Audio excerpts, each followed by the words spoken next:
À présent, nous allons parler des outils de sélection. Lorsque vous allez ouvrir le logiciel Adobe Illustrator, vous allez aller vers la gauche et vous obtiendrez quelques outils de sélection. Nous avons par exemple ici l'outil de sélection, le raccourci clavier est V. Nous avons par la suite l'outil de sélection direct, dont le raccourci clavier est A. Et lorsque vous allez voir cette petite flèche sur chaque outil, cela signifie qu'à l'intérieur, on a encore d'autres outils. Comment faire pour voir les autres outils?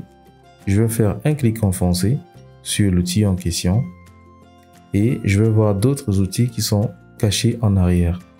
En l'occurrence, on a l'outil de sélection directe progressive et l'outil lasso, dont le raccourci clavier est Q. On a aussi d'autres outils de sélection tels que la baguette magique. Pour obtenir la baguette magique, si vous ne la voyez pas sur la barre des outils, vous allez tout simplement suivre la procédure que j'ai présentée précédemment, c'est-à-dire venir sur les 3 points et on va chercher la baguette magique ici à l'intérieur. Elle est là. Je vais faire un clic, enfoncer. Ensuite, je vais déplacer la baguette magique.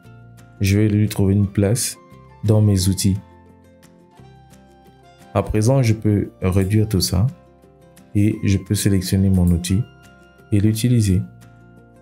Pour bien utiliser les outils de sélection, on aura besoin des objets. Et quand on parle d'objets, quoi de mieux que d'utiliser des formes géométriques? Je vais donc sélectionner mon outil rectangle et je vais dessiner un rectangle.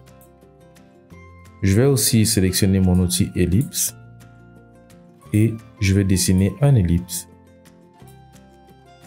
Maintenant, sur mon curseur, j'ai toujours l'outil ellipse, ce qui ne m'encourage pas à pouvoir déplacer mes objets ou alors les sélectionner. Donc, qu'est-ce que je fais? Je vais aller sélectionner mon outil de sélection, dont le raccourci clavier c'est V, et je pourrais venir sélectionner un autre objet, en l'occurrence mon rectangle que j'ai tracé tout à l'heure.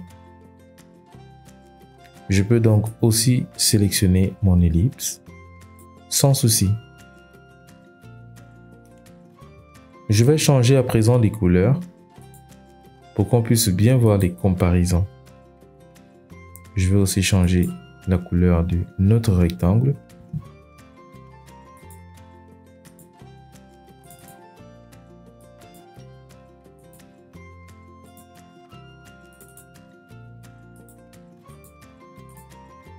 Maintenant, j'ai mes deux objets qui ont des couleurs différentes. Je vais déplacer mon cercle ou mon ellipse et mon rectangle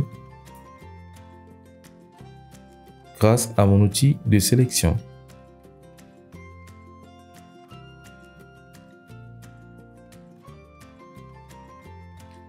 Il existe maintenant un autre outil qui est l'outil de sélection directe. La flèche ressemble toujours à la flèche de l'outil de sélection, mais sauf qu'ici on aura une différence. Alors, à quoi ça va me servir l'outil de sélection directe? L'outil de sélection directe va me servir à sélectionner directement des points d'ancrage d'un objet. On a notre exemple toujours ici, on a notre rectangle et on peut voir qu'on a des angles là. On a 4 côtés et 4 angles.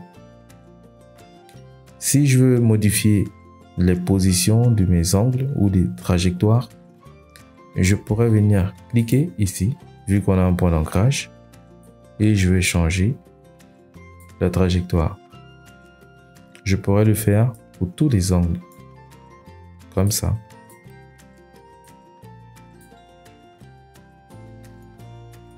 On peut aussi le faire avec notre ellipse, sans souci.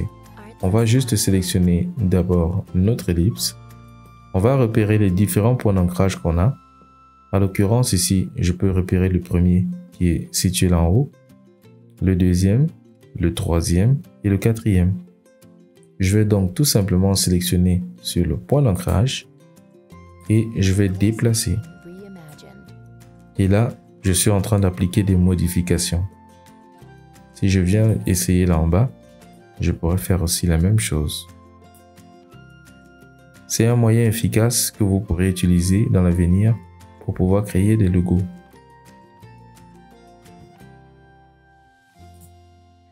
On peut donc utiliser l'outil de sélection directe pour modifier tout type d'objet dans Adobe Illustrator.